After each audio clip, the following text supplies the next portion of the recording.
Hey, everybody, it's Gavin. We're back, and I'll go ahead and tell you up front this is going to be a slightly harder conversation than most, but it is a very, very critical conversation for us to have. Your church's mission, I believe this, and I know you believe this. Your church's mission is the most important mission in your city.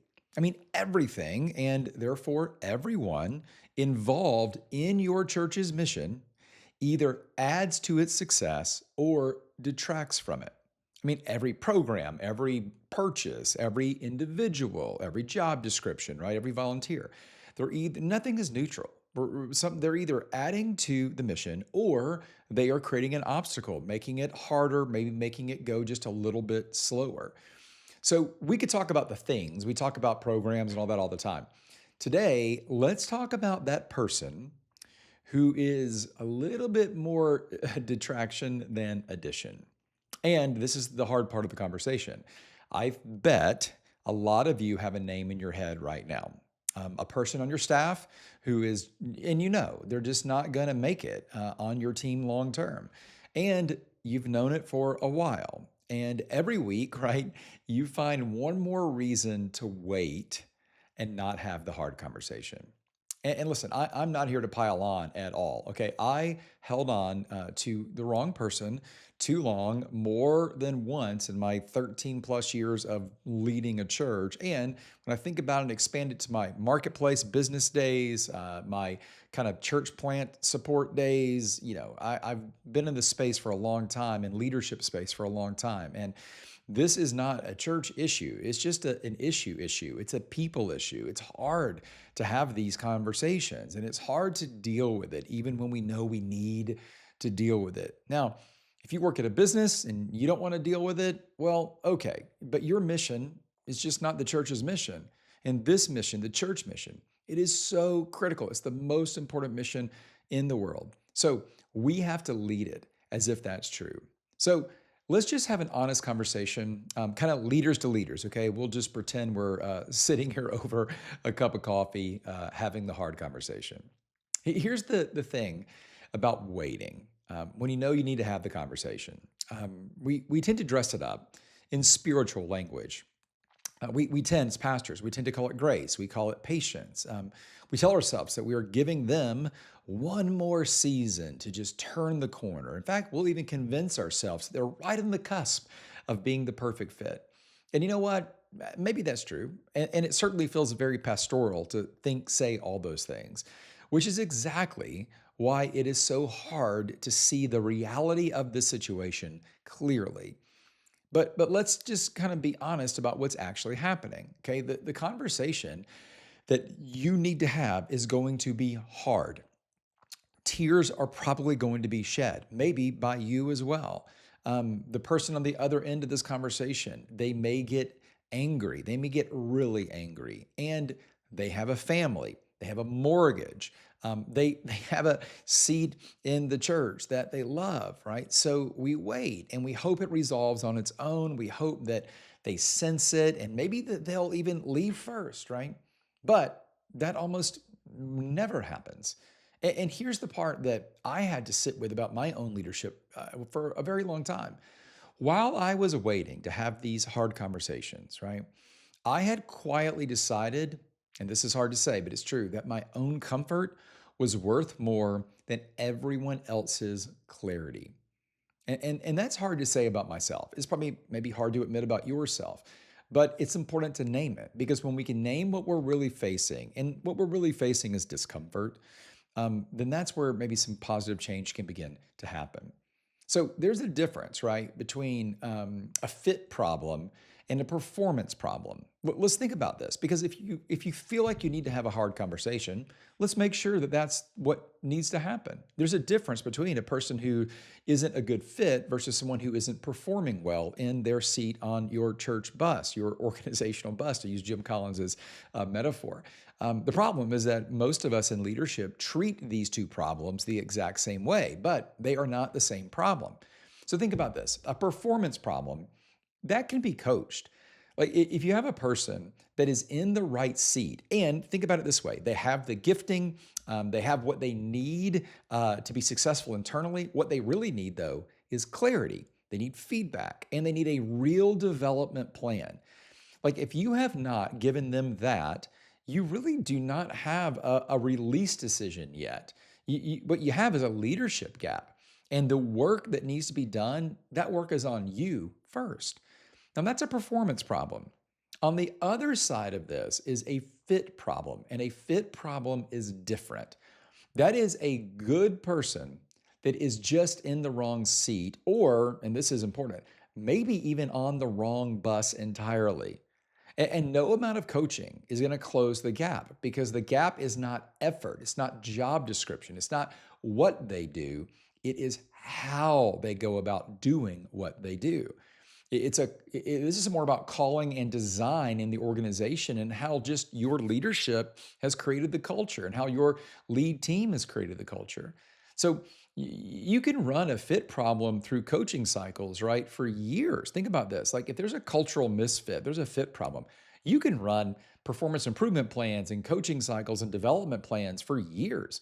And all you produce is a tired person who is still frustrated, you're still frustrated, and the team is still frustrated. So here's the diagnostic question to ask yourself. If you're trying to figure out a person on your team, is it a fit problem or a performance problem? Here's the question. And if I had a magic wand, here's the question, right? If I had a magic wand and this person suddenly performed at their absolute best, would they be in the right seat for where this church is going? You got it? If you had this magic wand, this performance improvement magic wand, and you could just wave it over the person and suddenly this individual performed at their absolute best, would they be would they be sitting in the right seat for where the church is going? If the answer is yes, if you believe that they have what it takes, it isn't a culture issue, it's not a fit issue, it's a performance issue, then you owe them development.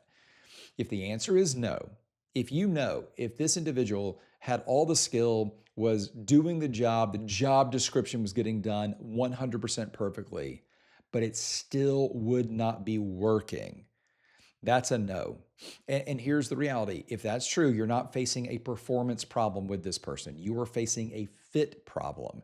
And you have probably been treating it like the wrong thing for a long time. And that distinction really matters because it tells you whether the next conversation is a coaching conversation or a release conversation. And most pastors have kept coaching conversations about what it actually, is. But if it's a fit problem, no coaching conversations is going to change the fit. Because a fit is more about our DNA, our personality, how we go about doing the work we do, not about getting the work done. And the longer we let it go, the more the misfit begins to stick out like a sore thumb and it begins to affect everything on your team, in your church, and as we started this whole conversation by saying, your entire mission. So you're probably already thinking, well, Gavin, this sounds good. This does not sound good. This sounds terrible. And there's a cost to this. And there is a cost, right? Because, this is not just a future expense. But think about it. You are paying for this right now, every day, every week, every Sunday. Like keeping this person when you know they don't have a future because the fit is off is costing your mission. It's also costing them their future. Like you hired them to carry something that is not being carried the way it needs to be carried, and you know they don't have a future in your church, in your organization. It's costing them. It's costing your team too. Like the best people on your team already see this, they sense this, and they are watching what you tolerate, and they're learning what your standards actually are and how much they're actually worth. I mean, it is costing your budget. I mean, I used to say this all the time at Woodstock City Church, where I led for all those years.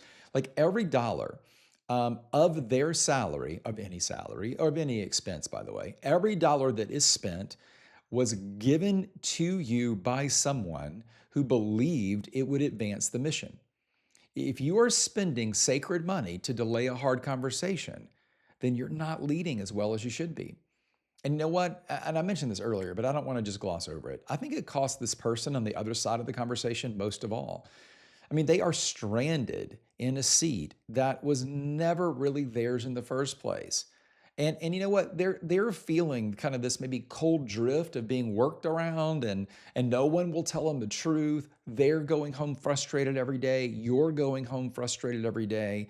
And we think that we're sparing them. But really what we're doing is stranding them. We're robbing their actual future from them because we don't want to be uncomfortable. So here's the principle, and I'd love for you to write this down or just try to remember it as best you can. And you've heard this before. Clarity is kindness. Clarity is kindness. That's the principle here. The day that you know is the day the kindness clock starts running. Like the day that you know a person isn't really going to have a future here, they're not a good fit here. The day that you know that, listen, the kindness clock starts running. And that clock does not wait for a replacement to be lined up. It doesn't wait for the budget cycle or for a convenient month on the calendar. Listen, the month that you have real clarity, the day that you have real clarity, you owe them the truth. And I'm not saying that the first day you sense that something may be off, not that. But the day that you have asked the hard question, you've maybe considered, is it performance or fit? You've asked your lead team, you've had a conversation with your elders. The day that you realize that is the reality of a situation, well, clarity is owed. And the truth, right, delivered with honor and integrity is incredibly respectful. It's the most respectful thing that you can do. And you're really offering someone an opportunity to find their future and to find a calling that's going to fit where they are. And you know what? They're not going to like you on the other side of this conversation. They're probably going to blame you, maybe for the rest of their time. I don't know. I have plenty of people who probably would tell you that I made a bad decision. They don't like me for it. Their spouses don't like me. Their kids don't like me. But I knew it was the right thing to do. And ironically, or maybe not ironically, I think every one of the people that I've had to let go because of a fit problem has gone on to find another place where they fit so much better. And I have to imagine that they're a lot happier, their family is happier, their relationships at home and their friendships are better. And so they don't like me because I had the hard conversation. And it was really uncomfortable, but it was worth it. And it was worth it for them. So just let me give you something extremely practical, kind of that goes past just the bottom line point of this, okay? Because listen, come on, this thing is paralyzing for so many leaders. And I want to just kind of give you the opening sentence for this conversation. Here's like a simple way to begin it. And it really can kind of happen in three parts, okay? First, I think you should just name what is happening directly and as early as you can. Like something like, I want to be honest with you about something that I have been processing, and I owe it to you to say it clearly. So do not bury it under 5 minutes of small talk, right? The kindest thing that you can do is not make them wait for the floor to drop. So just say it clearly and kindly, but don't hide it. And don't wrap it in all of this, the vision sandwich, right? Where, you're doing such a great job. Well, except for this, but we really like you. Okay. That's not helpful. Okay. So one, you got to be really clear, but be kind as you do that. Okay. Second thing, give them, give the why with honor, but no prosecution here. Okay. Like this is about fit and where the church is heading. Like maybe that's what you say. This is about fit and where the church is heading. And I just don't believe this seat is the right one for you and your gifts long term. Like you're giving them clarity and a door that they can walk through with their head held high still. And you are not relegating every failure, you're not replaying all of the problems. You're just calling it what it is. It's a cultural misfit. And here's the third thing. And I would move immediately to how you will still care for them, right? And I believe this wholeheartedly. Offer a generous severance, give them a runway, give them a real reference time, a real reference, and then give them some time so that they can figure out what's next, right? Now, I don't think keeping them on the team for 2 months while they live this out is helpful. That's not severance, that's just a paycheck. So allow them to leave, allow them to still have a runway, give them some income in the process. Listen, you can really only control the integrity of how you handle this process. You cannot control how they're going to receive it. You can't control what they're going to say on the other side of it, but you can control how you handle it. And so, generosity on the exit is kind of the gospel showing up in your HR, to be honest. Like, if you protect them publicly, you set the narrative and you hold that line even when you are tempted to explain yourself because, and you're going to want to explain yourself and give everybody the dirty laundry, and you can't do that because your whole team is watching how you treat someone on their way out. And in a lot of cases, your whole church is watching this. So here's kind of the move. If you have a name, I'm just going to encourage you to put a date on the calendar to have the first honest conversation, and not a like vague, I'm going to have it soon. All right, put a date on the calendar, schedule the meeting, send them a calendar invite, and then say like that date out loud to one other person that you trust so that you can't just quietly delete the meeting, right? You're not going to solve you're not trying to solve everything in this one exit conversation or this first conversation, right? But you are putting a stake in the ground so that another month doesn't just disappear into what could or maybe should have happened. So I know this is hard. I know that this is a challenging part of leadership, but I'll say it one more time. Your mission is worth it. The church's mission is worth it. And the individual on the other side of this conversation, their future is worth it. We'll see you next time.